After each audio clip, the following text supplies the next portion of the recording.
will take place at that point. So if you're an adjacent landowner, you will have the right to come to that public hearing and speak there for them. We've also been highly encouraging the developers of these larger projects to hold their own independent meetings with the communities. We've been notified of them, but those are meetings between the developer and the neighbors, so that they can get better informed about the project, and that's been happening even before we got application.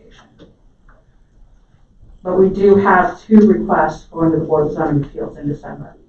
Well, I know most of us on council do wish we had more control, but this is where we are, and this is about as much as we're going to get, I'm afraid. But didn't we put somewhere in there also that if one comes in, it can't have no more than 20% of cropland?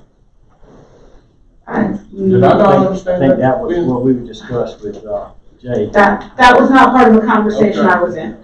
Mr. Chairman, just as a final thought, the Board of Zoning Appeals having the final say is not giving me any comfort, because council has no control over that.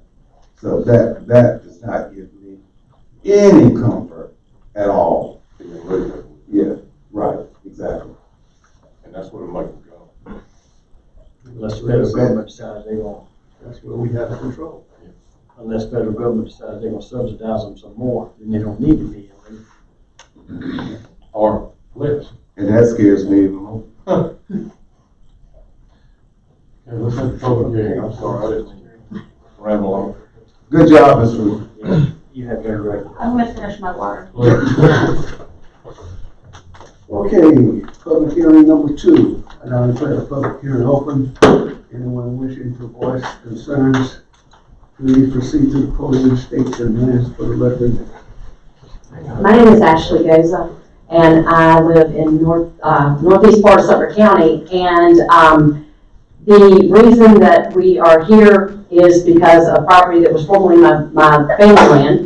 4th generation farming family. It was in our property. It became our property in 1887, and I currently live in the nucleus of a 4,000 plus contingent block of property. Like I said, the 200-acre nucleus is me, and a few of my remaining family members.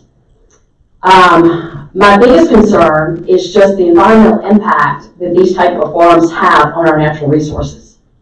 Ms. Rubin, you've done an incredible job. Incredible, because I'm going to have to study that document.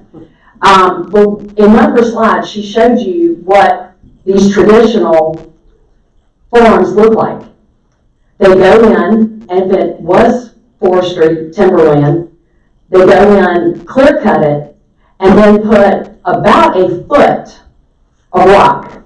Not crusher run, rock. Then they put steel grids up. Then they put the glass panels in.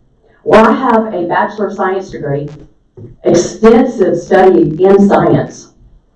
And glass panels, to convert electricity, has got heavy metals in it. So when you go to decommission cropland that has already had a foot of rock on top of it, you've got steel grids, you have all these heavy metals. Not to mention that glass is a reflector and an insulator. What's it doing to the soil below the rock? So then we talk about, you put in the verbiage of the project has to be decommissioned. So that sounds great. And it goes back to its original state before these solar farms rented it. Where is Sumter County going to put all of that debris? What are we going to do with glass panels that have heavy metals in them? What are we going to do with all this rock that's been put here? What are we going to do with the fencing? Are you going to take part of that money, tax money, and dog ear it over to the side and say, oh, this will be in 25 years? It reminds me of several decades ago in GSX. We sounded like a great idea. We were going to have tax money coming in. Then what happened? GSX closed. Now what are we dealing with? contaminated soil that used to be farmland. In the state of South Carolina, and I'm sure y'all know this, agribusiness is the #1 economic crop producer. Economic. We are losing 22 to 26,000 acres a year out of arable production. I come to you as, used to be a big guy, used to be a huge farmer, used to be, but I'm still a steward of land. And bygones are bygones. My biggest concern is the natural resource. We don't make land anymore. And I understand solar farms they're popping up everywhere. I currently have a wholesale nursery business. I travel in the tri-state area, and I see what's happened to Lumberton, what's happened along, the Cape Fear River Basin area.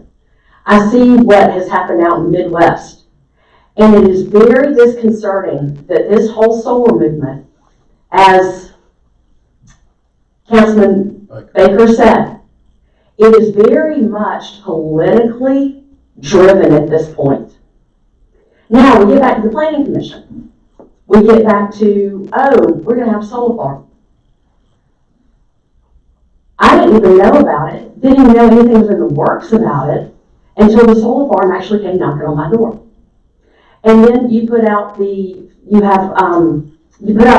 for the public hearing 500 feet away from property owners. What part of I'm the only one in the middle of 4,000 acres? Who do you think who's getting the notice? Who's getting the notice? So then I have some gentlemen over here that are adjoining landowners, and the only way that they hear about anything is through the grapevine. And then yesterday after lunch, these little yellow public notice signs appeared. We're right back to Councilman Washington, who said there needs to be communication.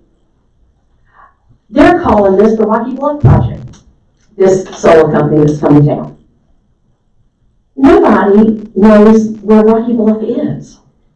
But when you say, it's the Goza tract, was foreclosed in 1993, the property has changed hands at least 5 different times in that amount of years. Everybody always knows it as the Goza tract. You immediately know where that is. Rocky Bluff, it could be in Florida. My adjoining neighbors didn't even know where this was potentially going to go because there's been no word. And yes, the solar farm has had a couple of meetings, or I know one, but I don't know where they got their mailing list from because my next door neighbors who are right across Rocky Bluff didn't even know about it. So, I wish that what I'm discussing impacted as many people as Racetrack Road. But once again, one person, actually there are 4 voting adults.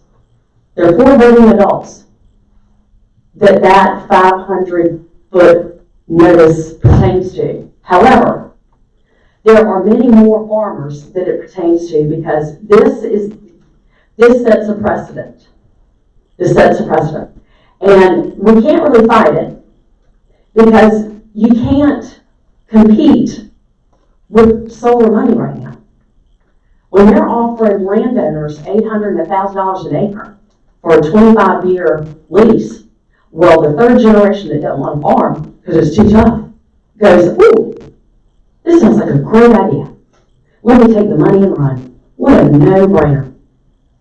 And then what do we got? We change parties politically, and then Sumter County's going to do what with the junk that's left over? And, 50-foot roadway, 30-foot roadways on this property. So is Sumter County going to help maintain that? Y'all, there are lot of questions. There's just a lot of questions. And as a farmer, because I still am a farmer, just on a different scale, we are the stewards of the land. Because it impacts everybody in here. I don't care what party you are. You all have clothes on. And at some point in time, you ate today. And if I'm not mistaken, you're going to go home to some dwelling that was made with natural resources. And our state is blessed to have them. And I'm tired of us being like everybody else. Stop it. Put some real regulations in here and let's hang on to what we've got. Why does South Carolina have to be at the bottom of everything? Everything. Well, you'll be at the bottom of the pile on this one. Just food for thought. Appreciate your time. Thank you for listening to me. Probably going to see you again. Thank you.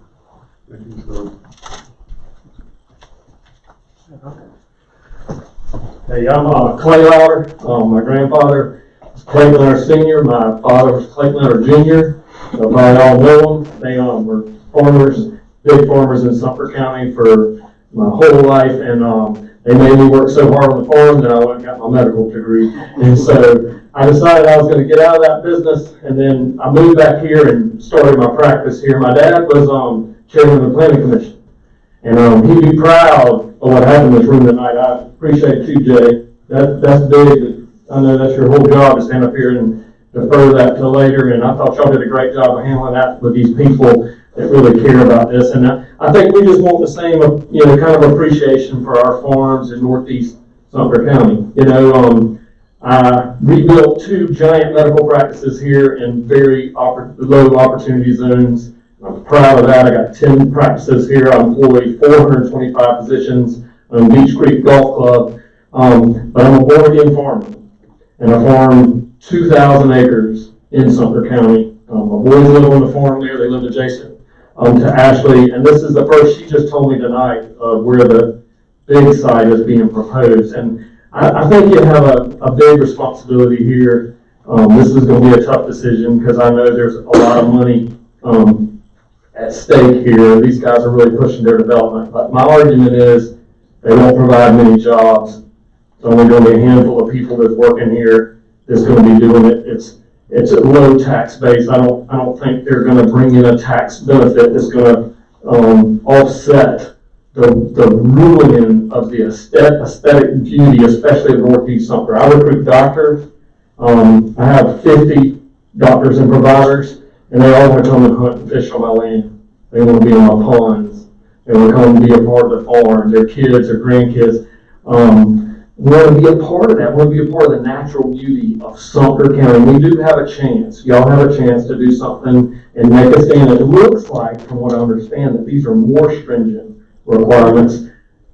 I wish I would have had time to study that because I got all these degrees and I can't even read it. So congratulations.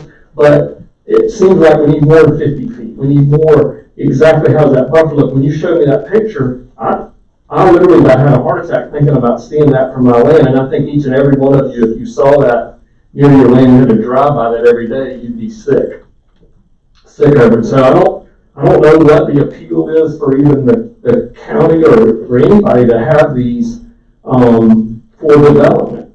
It seems like there's better use agriculturally. I mean, we grow, he's got 4,000 acres, he's got 2,000 or 3,000, I have 2,000. All those farmers in that area, we support pilgrims, we hire local people. I have a couple of black farmers that farm with me. And so I think we provide, actually I had no idea that my dad and my granddad were providing such an economic development for this area until I got into farming.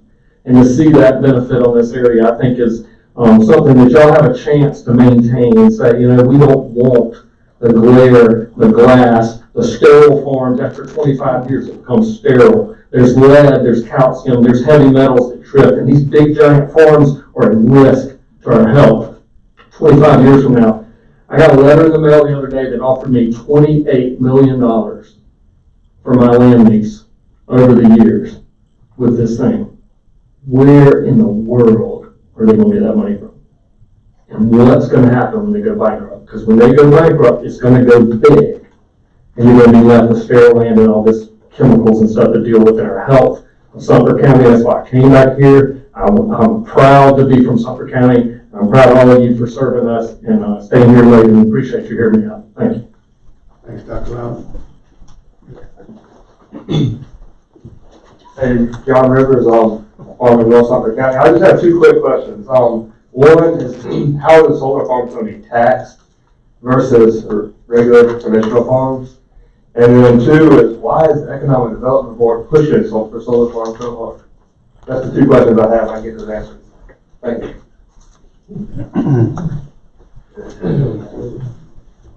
Just a few questions and comments. I kind of agree with Ashley as far as environmental concerns. The land ultimately can no longer be used for anything else except for the power of regeneration.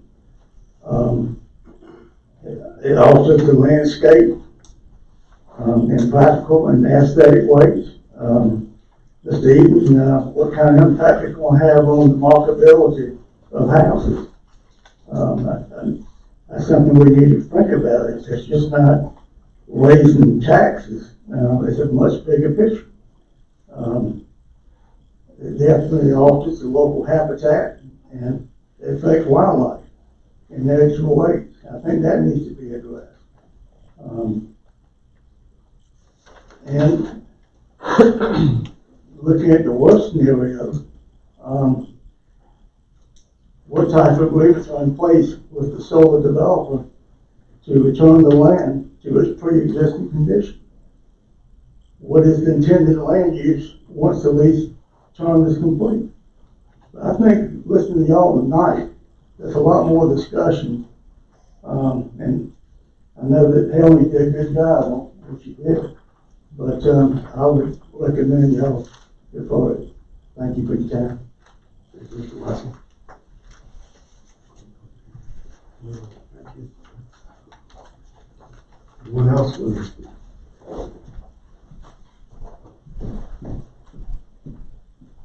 Hi, good evening, Chairman, County Council, and also County staff. Ashley Nichols with Shaw Air Force Base. I will be brief because like Helen, I think I'm out of breath today as well. Luckily, I didn't have to read all of that. Shaw Air Force Base is in support of the subject ordinance as proposed. We appreciate the continued development dialogue and collaboration with Sumter County. Similar to many of our fellow installations and peers, we are seeing an increase in solar system requests and more are anticipated. This particular ordinance amendment will assist in mitigating many of the concerns we have on base. While we do have some unique concerns outside of the land development, we do anticipate that this amendment will help in mitigating many of those issues. So we'd like to, again, thank you all for your support. And also like to thank Ms. Rubin and her staff. I'm always bragging on Sumter to all the other fellow installations. While Sumter County and Sumter is a small community, we collaborate, which apparently a lot of the installations do not have the fellowship and opportunity to work with their local government. I can't say the same here, as we have a very close-knit community and we try to work hand in hand and for the betterment of the community. So I just want to thank you all again and thank you for including us in the conversation. Thank you, Mr. Nichols. Okay. Thank you, Mr. Chairman. I'd just like to address your questions. It's taxed as industrial property, so 10.5%, which is why there's a consideration and a request for a fee in lieu of tax agreement. And to address, just to make clear, the development board is not pushing solar. Solar has come to us, and we are trying to support their decision-making along with Ms. Rudman to get through the dialogue to see how it all shakes out. It's a very unusual industry sector for us because it's not a job creator, but it is a high tax generator. And so we are just working through the process along with everybody else. But just to make it clear, we're not pushing it either way. And so, does that answer your question? Yes, sir. Thank you, Mr. Swayze.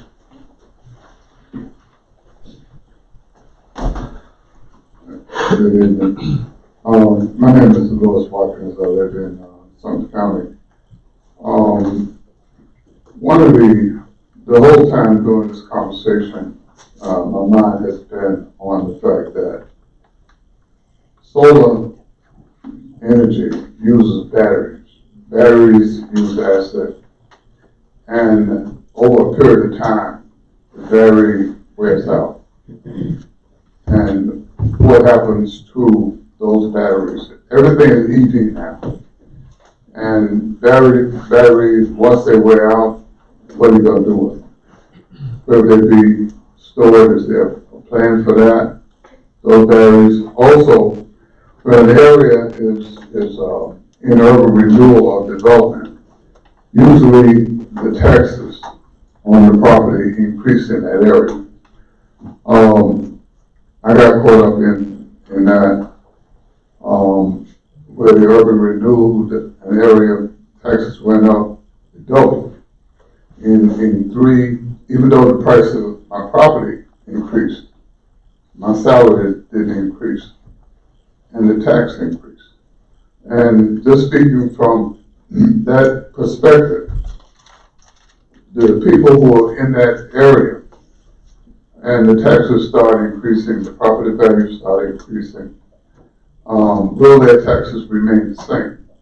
Or will their taxes be increased to the level that is being produced? And that's one of the concerns that I have. And I look at my tax bill, school taxes is 69% of the taxes that I pay. County taxes is relatively low. But the point being is that as a regular person on fixed income, and some people can't even afford to pay their taxes and utility bills now, and if you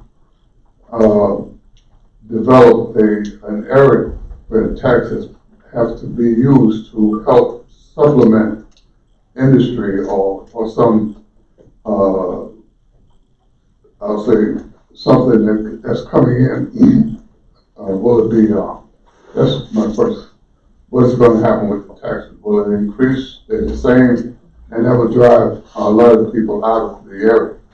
Thank you. Thank you, Mr. Watson. Anyone else? Seeing none, public hearing is now closed. Mr. Chairman, some of our audience members might not be aware that the state is also considering legislation similar to this. We don't know how that's going to shake out, even if it will in the coming year. But we do know there is some talk and some preliminary work being done already. Of course, if they do, we were, I guess, trying to supersede that so we would have something in place to regulate what's coming now. As you see, they're trying to come now. If we didn't have anything in place, where would we be? But at least we will have something in place. If the state does pass something, of course, it'll supersede whatever we do. And whatever we do will be null and void at that point. Of course, if they had something Charles Eden's right now, I'd go back to what my option was initially, just to put a moratorium on them in Sumter County. And I still would love to consider putting a moratorium on them until the state decides what they're going to do. At least that way we could still protect Sumter County until they do what they do. And once they do what they're going to do, we don't have to say so at that point. But you would have a chance then to also go see your legislators and maybe have some input at state level too. And I think we can, and of course I'm looking at a county attorney to do that. Now, I think we may get some pushback, and I don't know legally about that, but I'd still give the option to put the moratorium on in Sumter County on solar. And I don't call them solar farms, because they're not growing a damn thing. Solar development. Sure. So,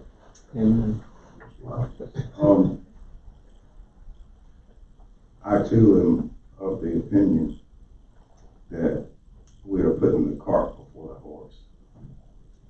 And if we have a process in place, the attempt to use it is going to happen. Period. What happens if we don't have a process in place? Well, as we discussed, the state is looking at that now. They'll make a decision pretty soon, I'm sure, on that. Of course, we can have considerable impact on that. We have a lot of folks in our legislative delegation that will have a lot to say in how that plays out. Do you want to go with that report? But as Mr. Rubin said, we've got two in the hopper now. Ms. Rubin, you want to come? We've got two in the hopper now. And as it stands, they can come. But if we don't have any regulations in place, then where does that put us? We have two applications. One is the Rocky Bluff project that Ms. Goza was talking about. And it's named after the swamp that it goes through. And the other is known as Ithaca Solar, and it's out near the Poinsett Range. They are both on the agenda for the Board of Zoning Appeals, and both properties were posted yesterday because the legal notices for those meetings were in the paper today. Also, there were letters that are mailed out, but they were mailed out yesterday, so you'll be receiving that in probably the next 5 days or so because it's the post office. So we already have two projects that are under review. One of those projects we're reviewing under pending ordinance doctrine, so they have submitted and readjusted their plans based off of this particular set of criteria with the understanding that by the time it gets to the Board of Zoning Appeals, it will have been legally adopted if you continue with the process. The other chose to submit their application underneath the previous guidelines. They were within 5 nautical miles of Sumter Airport because they actually got their application in and submitted before this request even made it to first reading in County Council. We've had conversations with that first application and let them know that they might want to look at their project to consider adjusting where they can to meet the new development standards. They're taking that under advisement.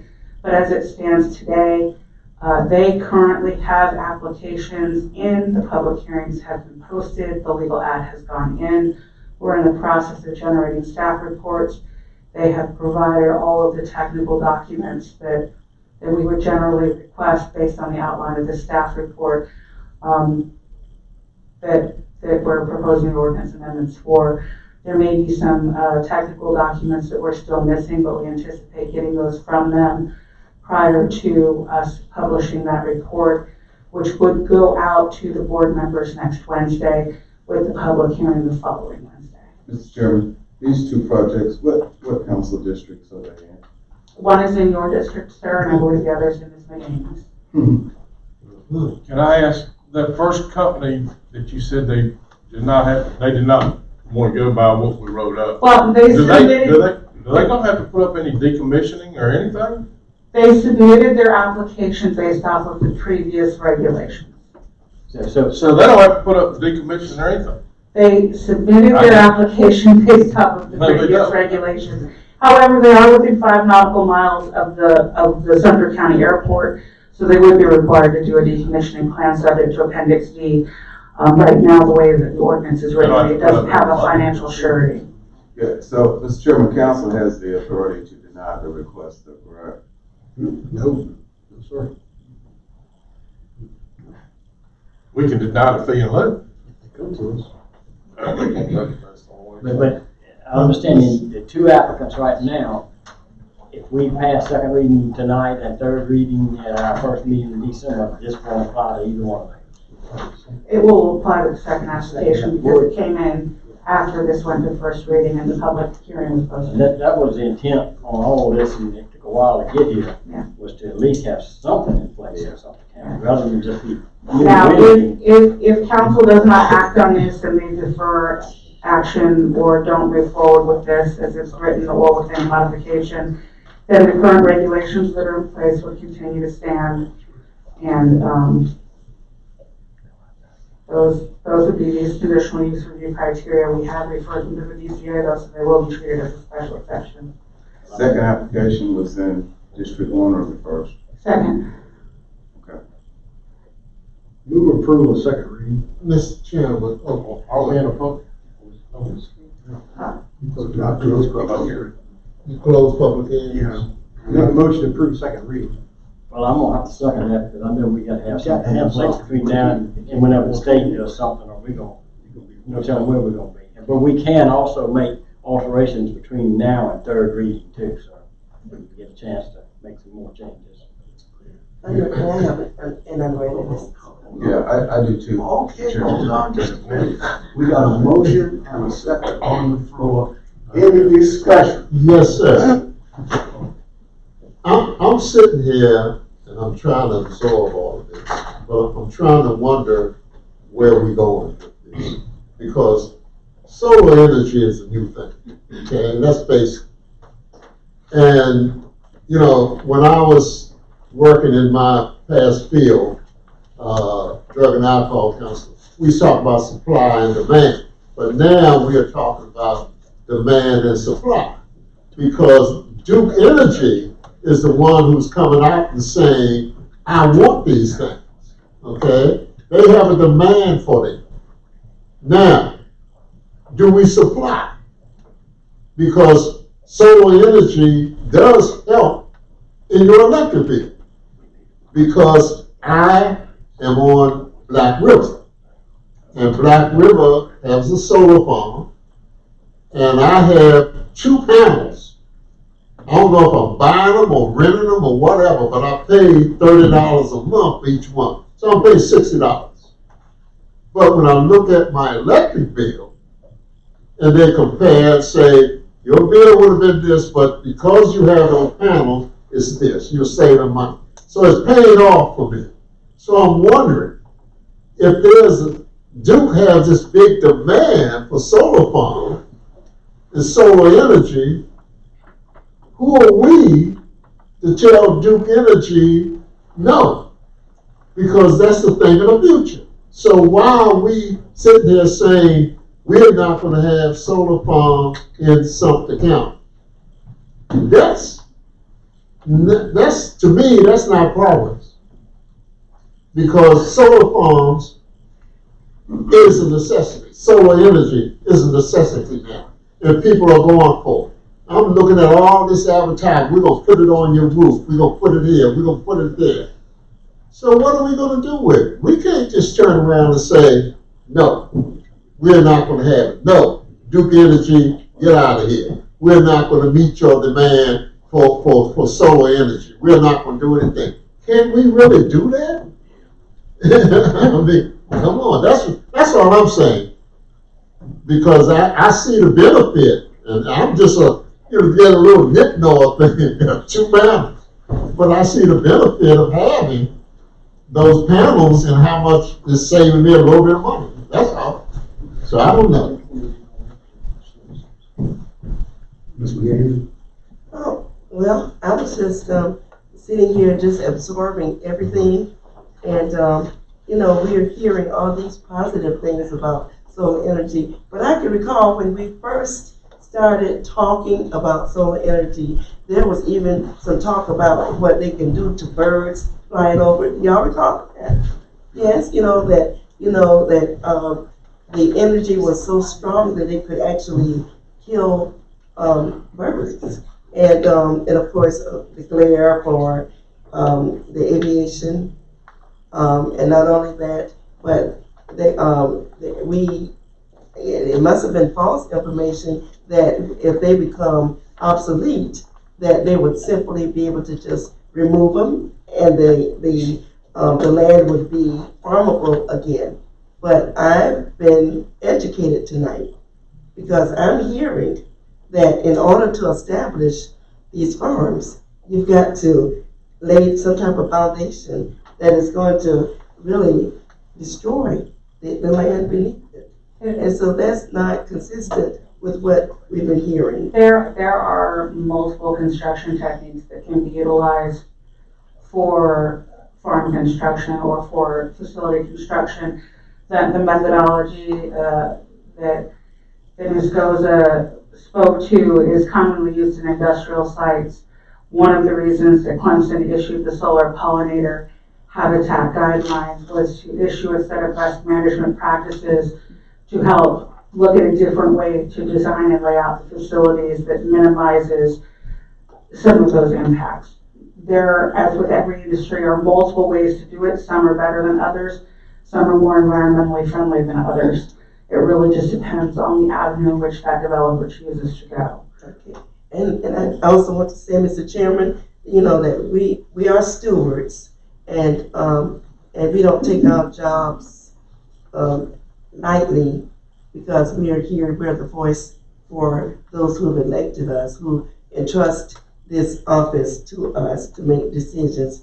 And I heard one person say tonight that what is the possibility of maybe establishing a moratorium? You know, we have done a moratorium before during my history on this council, and it was because of things like this, because of things that were being imposed on constituents that they felt like they could not, you know, tolerate. I'm not saying that solar energy is all bad, but when I hear constituents saying how it will impact them and adversely affect what they're already doing, then I take that seriously. And I see here where it says Plan Commission recommends approval, but I'm not really ready to make a decision. Even though you're saying that whether we do it or not, that these two entities will be able to continue with what they are doing, but still yet they should not be able to just impose their product on, I'm sorry? They want to be able to. So would you rather move ahead without any regulations? Well, I hate for the wording to say we are allowing them some type of special exception, because that's what it's saying. We're allowing a special exception. Mr. Washer, I guess my first comment is, I heard a comment from my friend, Chairman, the councilman from Highway 378, about things coming down the pipe. I will remind all of us that at one time, when we were in school, we were told that the United States was going to change to the metric system. Hadn't happened yet. So what I would like to see, Mr. Chairman, and council will agree with it, if we would allow the group from my district, Ms. Ashley and her folks, to work with Ms. Rudman's office on some additional language that may help protect what we're trying to do, since it's already coming down the pipe. If we would give them some time to get together and work on some additional language and come back to us, I think that would be helpful. These folks are experts in this area as well. They're large landowners. They understand how this works. So if I could get council's agreement on that, I would appreciate it. So you want to do second reading and then have a conversation with them? If you start this process now, Well, I'm not trying to stop. I mean, I'm all for that. Yeah, I'm not trying to I want y'all involved. You know, so what I'm hearing from my colleagues is that there's not much hope for the other constituents. But That's what I'm hearing. But I think if we allow my group to get involved, And mine? yes, it will make it a lot more difficult for them to do what they want. Right, yes. Following? Yes. Right. Yeah, and I'm hoping that these entities would hear these concerns. You know, because I don't know how big the Rocky Bluff is. And I've heard of Rocky Bluff, you know, that community. I've heard of it. And I've heard of Coza too. I see the road. That's right. Bell Road and all that, yes. And, but like, you know, I want to do my due diligence to protect and defend. Okay. Mr. Chairman, I'm still up in the air, because what you're saying is that we as a council should go to our #1 supply of energy in our county and tell them that we're not going to support you in this new technology. That's what you're saying, because they're the ones who have the demand.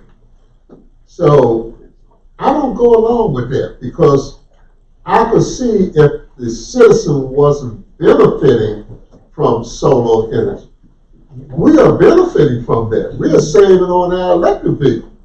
So, you know, I don't see how we can just say to this major company, no, we're not going to have any solar energy in something else.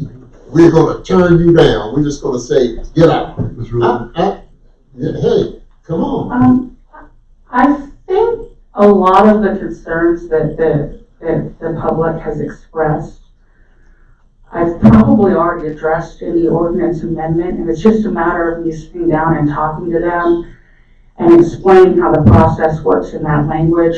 And we may be able to strengthen some things to address some of their concerns. But I would say we can meet before third reading, if second reading is successful, and come back with any changes that they would like to see to strengthen. Because I will caution right now, our zoning ordinance allows solar farms everywhere outside of that 5 nautical mile zone.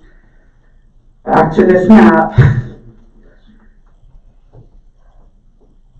Everywhere outside of those circles, it's just a basic conditional use with no requirement for decommissioning, no requirement for financial surety, no requirement for buffering, no requirement for fencing. Really no requirements whatsoever other than some basic review criteria. And so we are moving to a much more restrictive review process if we can continue forward with this process. Oh, we have a motion and a second. Mr. Chairman, let me say this one statement, please. Don't get me wrong. I'm all for protecting our community in every way. I'm all for that. But I'm just, you know, at the point where how are we going to tell a company we don't want you to accept advanced technology in providing energy to your customers? I mean, that to me is the issue. Speaking of advanced technology, there's a lot of advanced technology for resources that they can use right now rather than solar. Call the question, Mr. Chairman, please. Please. We got a motion and a second on the floor.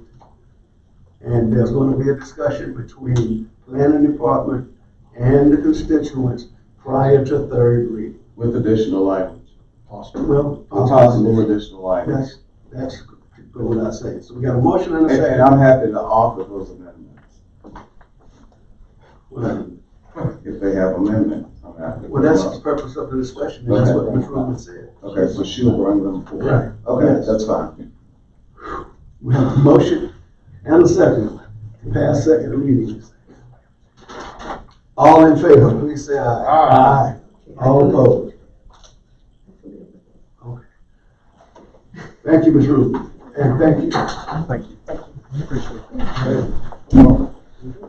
Okay. Ordinance number 23-922, second reading, but without public hearing. Mr. Bryant. Chairman, I think you have good business. We got another public. No, number 7. We still have some reviews on the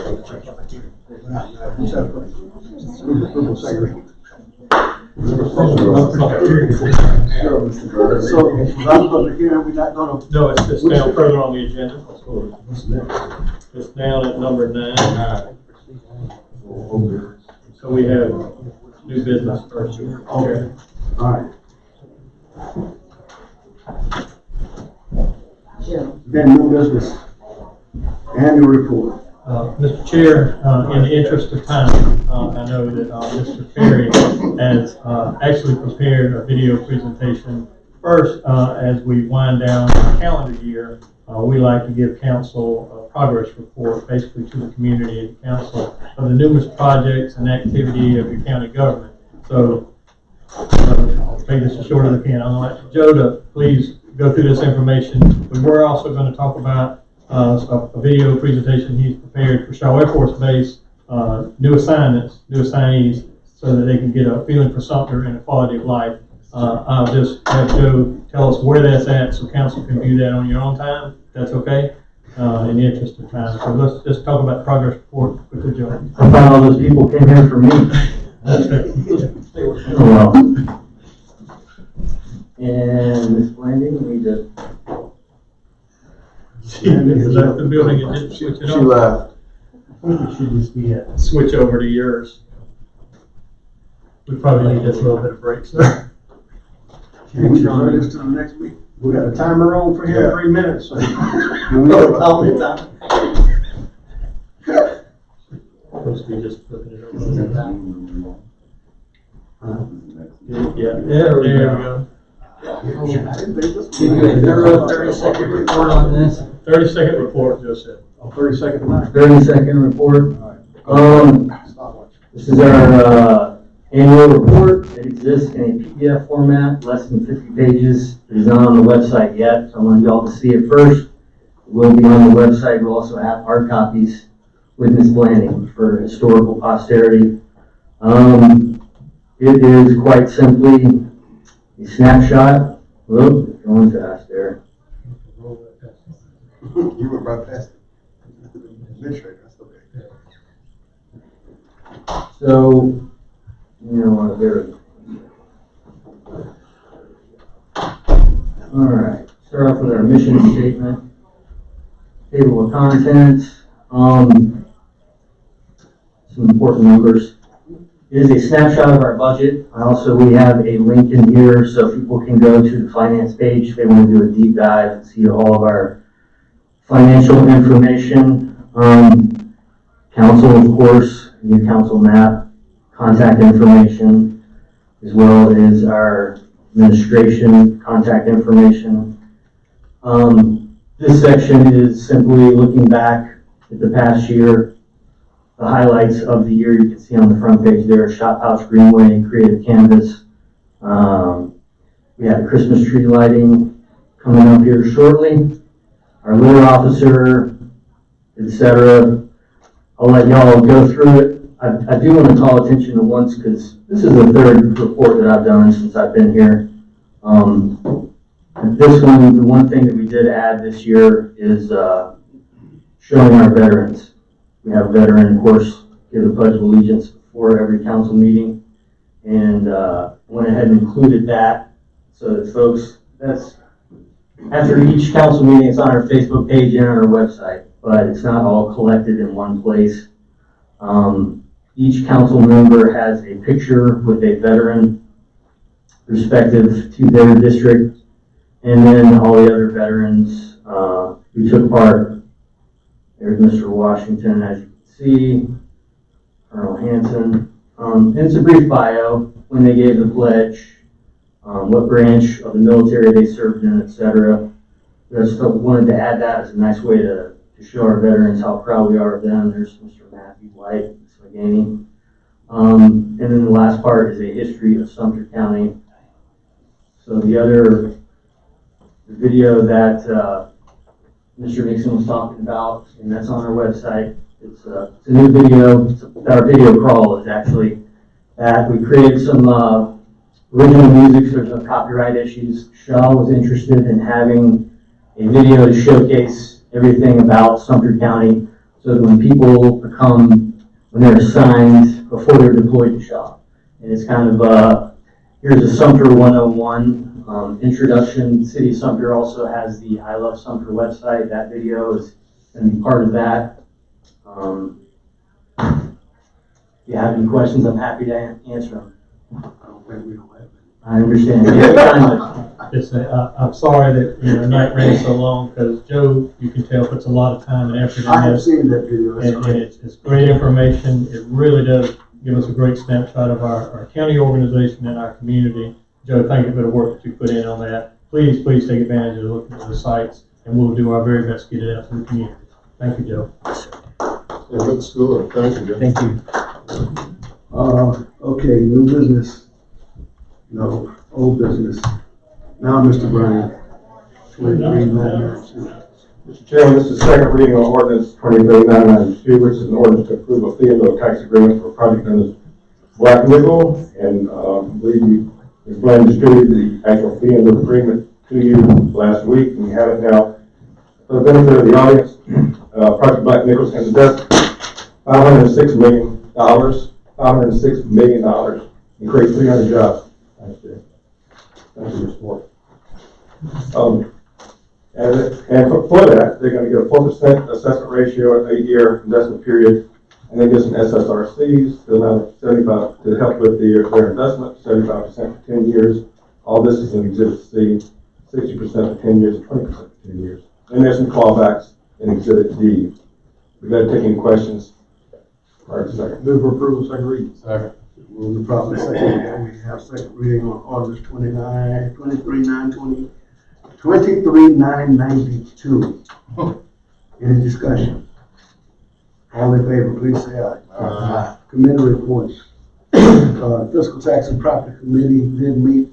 All members were present. We received a presentation from Mr. Jay Swadler. It was for information only. No action was taken.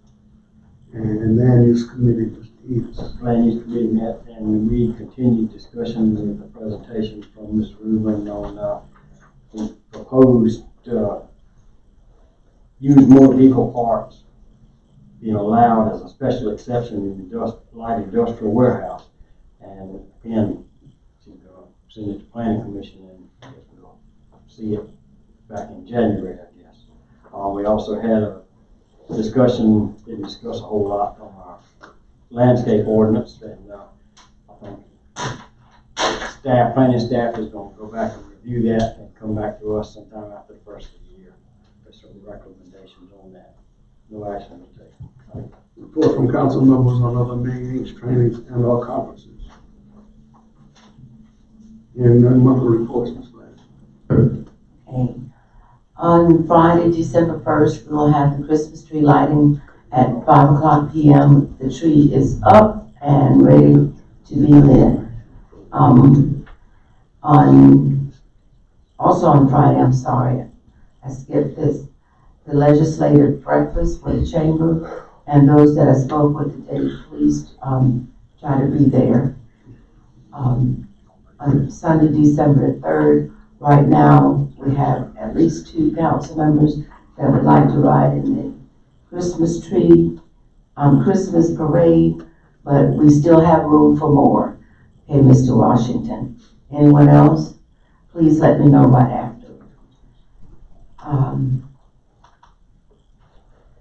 And council members, please don't forget the dinner that council and some former council members and the delegation will have, as we usually do every year.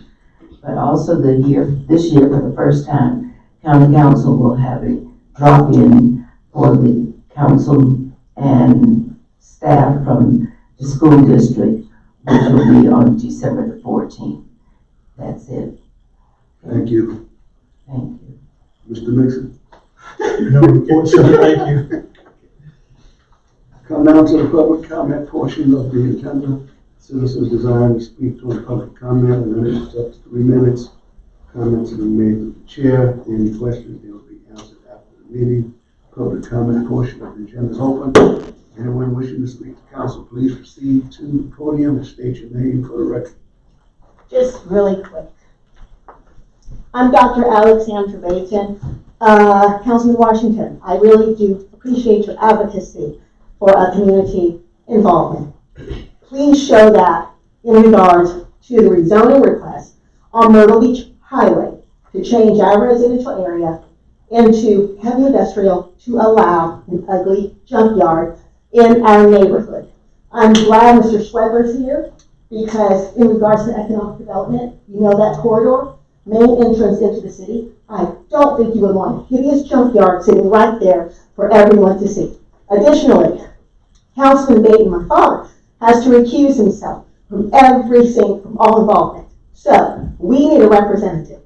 So I would like to ask Chairman McCain if you would serve in my father's place as a representative for the people on Myrtle Beach Highway so we can have an official council member to push our views and hear us and make sure that we are officially represented. So please think about that.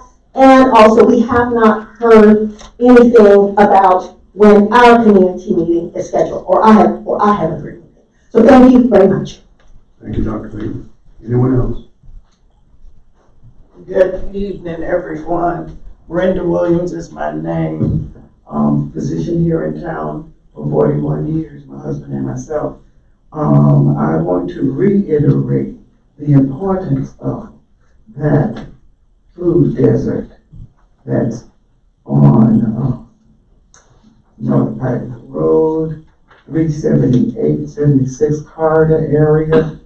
There is a real food desert there. There are residents there that don't have access to simple things like buying toilet tissue or soap and things like that. So keep that into consideration, please. You will soon be getting some figures as to how much it will cost to